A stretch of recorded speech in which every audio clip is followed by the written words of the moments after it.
Hello investor, कैसे हो आप? आई होप सब अच्छे होंगे। दोस्तों, आज जिस स्टॉक की मैं बात करने वाला हूं, सन फार्मा एडवांस रिसर्च कंपनी। दोस्तों, अभी के टाइम पर जो इसका शेयर प्राइस चल रहा है 232 रुपये 30 पैसे इसका जो है शेयर प्राइस चल रहा है। दोस्तों, आपको पता होगा ये जो कंपनी है रिसर्च वगैरह में लगी हुई है, ठीक है। दवाइयों की रिसर्च वगैरह जो होती है उसमें ये कंपनी इस व्यवसाय में लगी हुई है। दोस्तों, ठीक है। तो अब जहां पर दोस्तों इस स्टॉक में अगर आप ऑलरेडी इन्वेस्टेड हो तो भी ये वीडियो आपके लिए काफी ज्यादा इंपॉर्टेंट है। अगर आप इस कंपनी में इन्वेस्ट करने का सोच रहे हो तब भी आपके लिए ये वीडियो काफी ज्यादा इंपॉर्टेंट है, क्योंकि ये कंपनी का स्टॉक अभी ओवर वैल्यूड है, अंडर वैल्यूड है, ये सब कुछ आपको इसी वीडियो में पता चल जाएगा। मेरी कंडीशंस क्या रहती हैं सब कुछ मैं आपको बताने वाला हूं, ठीक है। तो पहली बात दोस्तों, ये जो वीडियो रहने वाला है ये एजुकेशन पर्पस के हिसाब से रहने वाला है। बाकी अगर आपको इसमें इन्वेस्ट करना है या नहीं करना है वो आपका फैसला है, ठीक है, क्योंकि आपकी मेहनत की कमाई है। दोस्तों, ठीक है। बाकी जो मेरे लिए कंडीशंस है, अगर ये स्टॉक उनको फुलफिल करेगा तो मेरे लिए ये स्टॉक पॉजिटिव रहेगा, और अगर ये उनको फुलफिल नहीं करेगा तो मेरे लिए ये स्टॉक जो है नेगेटिव रहेगा। दोस्तों, और मैं आपको अपनी राय बता दूंगा कि मेरे लिए तो भाई खराब है ये स्टॉक, ठीक है। तो आइए दोस्तों इस स्टॉक का एनालाइज करते हैं कि कैसा ये स्टॉक है। देखो, मेरी जो फर्स्ट कंडीशन रहती है दोस्तों, ओवरऑल में स्टॉक का प्राइस बढ़ते क्रम में नजर आना चाहिए। क्या आपको ये स्टॉक बढ़ते क्रम में नजर आ रहा है? आप बोलोगे हाँ भाई, लगभग हमें बढ़ते क्रम में नजर आ रहा है। दोस्तों, ठीक है भाई, पहली कंडीशन ये स्टॉक फुलफिल कर रहा है। पर आप जहां पर बड़ी बड़ी इमारतें देख रहे होंगे, देखो ये बड़ी बड़ी इमारतें क्यों हो रही हैं, इसका क्या कारण है, आगे हम जहां पर समझने वाले हैं, ठीक है। नेक्स्ट देखते हैं दोस्तों इस स्टॉक के फंडामेंटल क्या रहने वाले हैं। देखो, मार्केट कैप की अगर बात करें तो 7,962 करोड़ का जहां पर मार्केट कैप देखने को मिल रहा है। पीई रेशियो की बात करें जो कि है ही नहीं, क्योंकि -35 इसका पीई रेशियो चल रहा है, मतलब पीई रेशियो इसका माइनस में चल रहा है, मतलब घाटे में चल रही है कंपनी फिलहाल के लिए, ठीक है। नेक्स्ट देख लेते हैं भाई पीबी रेशियो काफी ज्यादा बड़ा है। तो फंडामेंटल तो दोस्तों इसके कहीं ना कहीं जो है मुझे खराब लग रहे हैं फंडामेंटल। बुक वैल्यू की बात करें तो बुक वैल्यू 10 की है भाई, 10 की बुक वैल्यू। आप खुद सोचो, 232 का स्टॉक है और बुक वैल्यू 10 की है, मतलब कल को अगर कंपनी भाग जाता है या दिवालिया निकल जाता है, कंपनी बंद हो जाता है, तो आपको सिर्फ 10 रुपए मिलेंगे पर शेयर के, अगर आपने 232 रुपए का लिया होगा। और अगर फेस वैल्यू की बात करें तो वो भी ये है कि ना इसका स्प्लिट का कोई ऑप्शन है, ना ही आपको कभी बोनस शेयर जहां से मिलने वाला है, ठीक है। तो ये बातें ध्यान में रखो। तो फंडामेंटल तो दोस्तों मुझे कहीं ना कहीं बिल्कुल खराब लग रहे हैं। आपको अगर सही लग रहे हैं तो आप कर सकते हो, क्योंकि मुझे क्या चाहिए, मुझे मार्केट कैप तो अच्छा, ठीक हो, देखो मार्केट कैप अच्छा है, पीई रेशियो 20 से नीचे का चाहिए, इसका माइनस में है, जे एक नेगेटिव पॉइंट है। पीबी रेशियो 2 का चाहिए, जे भी एक नेगेटिव पॉइंट है। इंडस्ट्री पीई 46 का होना चाहिए, 46 है, तो ये एक बढ़िया है, ठीक है। फिर डेट ऑफ इक्विटी की बात करें, जे भी बढ़िया है, कंपनी पर कर्ज नहीं है। बाकी अगर आरओई की बात करें माइनस में चल रही है, जे भी खराब है। अर्निंग पर शेयर भी माइनस में है, जे भी खराब है। डिविडेंड कंपनी देती नहीं है, जे भी खराब है। बुक वैल्यू 10 की है, जे भी खराब है। फेस वैल्यू 1 की है, जे भी खराब। तो कहीं ना कहीं दोस्तों 1-2 ही अच्छे पॉइंट है, बाकी सब कुछ इसका अभी तक मुझे खराब नजर आ रहा है दोस्तों, ठीक है। अब बात करेंगे दोस्तों इसके फाइनेंशियल कंडीशंस की। तो दोस्तों रेवेन्यू की अगर बात करें तो रेवेन्यू जहां पर दोस्तों घटता हुआ मुझे जहां पर नजर आया है, ठीक है, काफी जहां पर कम मुझे रेवेन्यू देखने को मिल रहा है। और अगर मैं प्रॉफिट की बात करूं तो प्रॉफिट भी दोस्तों माइनस में चल रहा है, नेगेटिव में प्रॉफिट चल रहा है। और अगर मैं नेटवर्थ की बात करूं तो नेटवर्थ कहीं ना कहीं थोड़ी बहुत बड़ी है दोस्तों, ठीक है। अब अगर बात करेंगे डिटेल में कि इसके रेवेन्यू, देखो अब रेवेन्यू इसका 20 का है और एक्सपेंसेस इसके 119 के हैं, मतलब क्या है इसका, देखो जहां पर ये सबसे गलत है, सबसे बेकार पॉइंट है ये दोस्तों इस स्टॉक का। रेवेन्यू 249 करोड़, खर्चे कितने हैं 472, मतलब जितनी सेल्स हो रही है, जितना प्रॉफिट हो रहा है उससे ज्यादा तो कंपनी के खर्चे हो रहे हैं, ठीक है।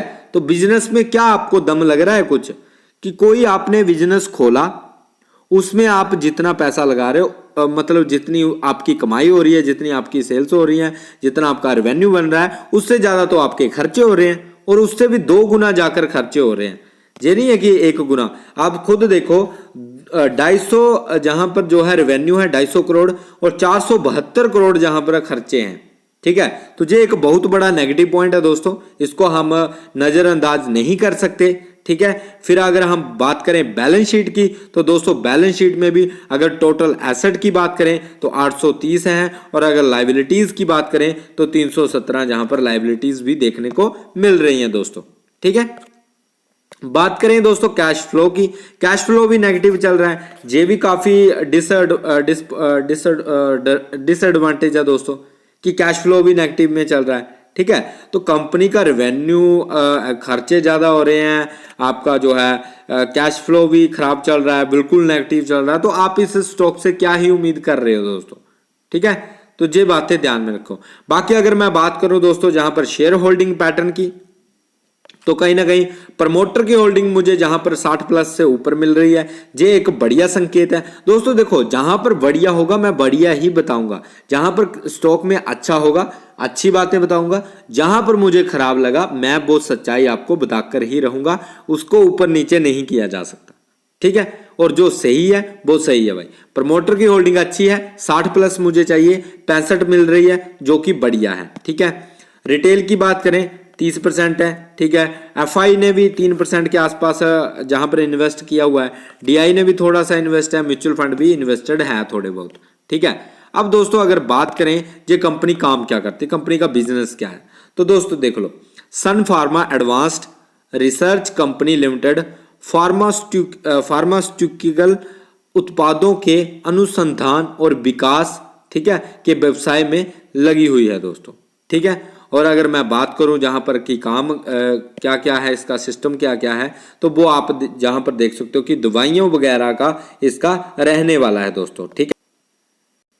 जैसे दोस्तों जहां पर देखो ये सब कार्य में ये कंपनी लगी हुई है, ठीक है, ये रिसर्च वगैरह डीएनए वगैरह, ठीक है ना, ये सब कुछ वगैरह जो है कंपनी इस क्षेत्र में लगी हुई है, ठीक है, इस तरह की फील्ड में।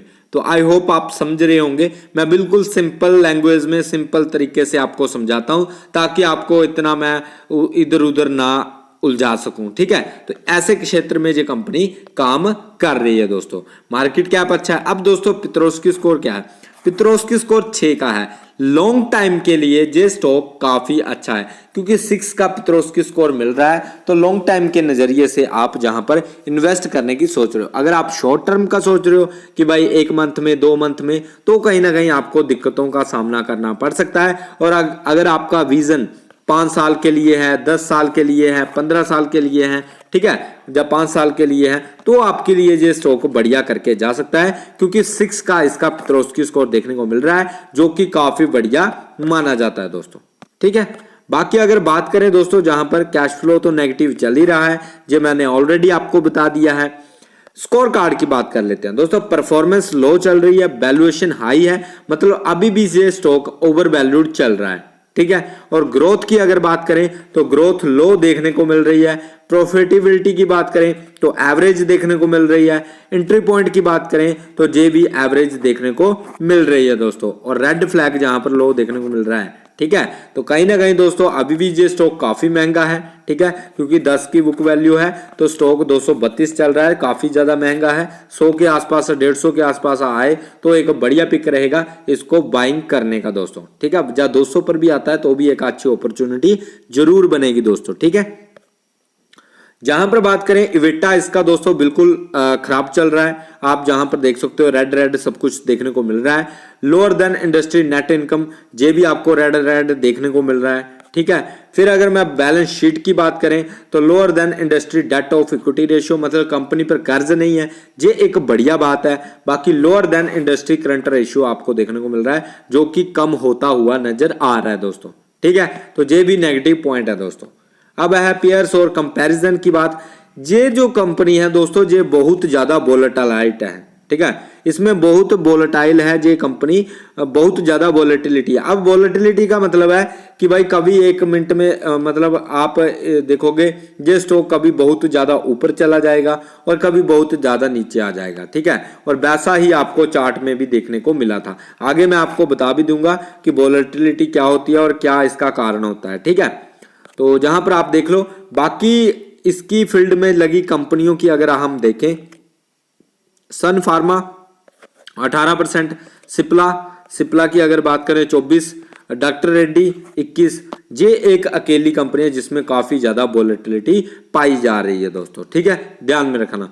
अब दोस्तों एफआई की बात करें तो एफआई ने जहां पर माल को जहां पर बेचा है, थोड़ा होल्ड भी किया है। और अगर जहां पर मैं बात करूं डीआई की, तो डीआई ने दोस्तों जहां पर ज्यादा कुछ इन्वेस्टमेंट करके रखी नहीं है, लगभग अपना माल बेचा ही है दोस्तों। म्यूचुअल फंड की बात करें, इन्होंने थोड़ा सा माल बढ़ाया है, थोड़ा सा माल जहां पर खरीदा है दोस्तों, ठीक है। फिर बात करेंगे टोटल प्रोमोटर होल्डिंग की, तो ये भी कहीं ना कहीं दोस्तों थोड़ी सी इन्होंने गिरवी रखी हुई है, बाकी की इनके पास पड़ी हुई है दोस्तों, ठीक है, ध्यान में रखना। रिटेल की बात करें तो 30% के आसपास रिटेल जहां पर इन्वेस्ट करके बैठा हुआ है, ठीक है। और अगर डिविडेंड की बात करें तो कंपनी डिविडेंड नहीं देती है, तो डिविडेंड के ख्याल में मत रहना कि कंपनी डिविडेंड देगी या ऐसा वैसा होगा, कंपनी कोई भी डिविडेंड नहीं देती है दोस्तों, ठीक है। अब चलते हैं दोस्तों जहां पर स्टॉक में, तो स्टॉक का देखो जे इसको कहते हैं वोलेटिलिटी। देखो स्टॉक कैसे ऊपर गया, ठीक है, और कैसे नीचे आया, फिर ऊपर गया, फिर नीचे आया, फिर ऊपर गया, फिर नीचे आया, फिर ऊपर, फिर मतलब बहुत ज्यादा मतलब एग्रेसिव होता है ना, जो बहुत जल्दी ऊपर भी जाता है, बहुत जल्दी नीचे भी आता है, ठीक है ना। तो अगर आप ऐसी वोलेटिलिटी को हैंडल कर सकते हो, मतलब ज्यादा लॉस भी देख सकते हो, ज्यादा प्रॉफिट भी देख सकते हो, तब आपके लिए ये स्टॉक बेस्ट हो सकता है। बाकी दोस्तों अगर देखा जाए तो अगर जे स्टॉक आपको मैं बता दूं, अगर जे स्टॉक आपको 200 के आसपास मिलता है या फिर जहां पर 150 के आसपास मिलता है, जे जो आपको सपोर्ट नजर आ रहा है 150 का सपोर्ट है जे, अगर जहां पर आपको जे स्टॉक देखने को मिलता है तो काफी बढ़िया परफॉर्मेंस दे सकता है आने वाले टाइम में। क्योंकि अगर आप देखो तो जहां पर दोस्तों इसकी हालत खराब हो रखी है, ठीक है। अगर आप जहां पर देखो 22% जो टूट चुका है एक वीक में, और अगर मंथ की बात करें तो 36% से ज्यादा जो टूट चुका है एक मंथ में। और अगर एक साल की बात करूं तो कहीं ना कहीं एक साल में भी काफी ज्यादा जहां पर गिरावट देखने को मिली है, स्टॉक सीधा ऊपर से नीचे आया है दोस्तों, ठीक है। तो काफी कुछ फंडामेंटल खराब है। बाकी दोस्तों आप लॉन्ग टाइम के लिए सोच रहे हो तो बढ़िया है, बाकी अगर आप शॉर्ट टर्म के लिए सोच रहे हो तो आपके लिए कहीं ना कहीं मुश्किलें खड़ी हो सकती हैं दोस्तों, ठीक है। बाकी अगर वीडियो अच्छा लगा है, वीडियो को लाइक करना, चैनल को सब्सक्राइब कर लेना। मिलते हैं नेक्स्ट वीडियो में, बाय गाइस, टेक केयर।